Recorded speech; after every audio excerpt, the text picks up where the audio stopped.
فقالوا كونوا هودا أو نصارى تهتدوا। শরীয়তপুরের নড়িয়ায় ৬ মাস ৮ দিনে পবিত্র কোরআন মুখস্থ করে হাফেজ হয়েছে ৯ বছরের শিশু মোহাম্মদ হাসান। সোমবার সকাল ১০টায় তাহসিনুল কুরআন কওমি মাদ্রাসায় তার হিফজুল কোরআনের আনুষ্ঠানিক সমাপ্তি ঘটে। এ সময় মাদ্রাসার শিক্ষক ও শিক্ষার্থীরা আবেগঘন পরিবেশে দোয়া ও মুনাজাতে অংশ নেয়। মোহাম্মদ হাসান উপজেলার কেদারপুর ইউনিয়নের চণ্ডীপুর গ্রামের কৃষক শওকত হাওলাদারের ছেলে।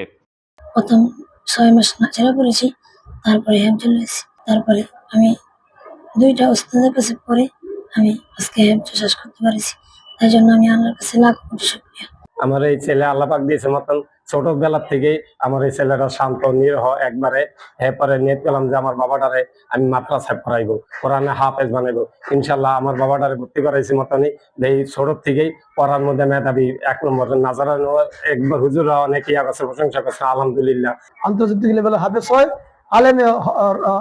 আলেমে রব্বানি হক্কানি আল্লাহ তাআলা তাকে বানায় দেন।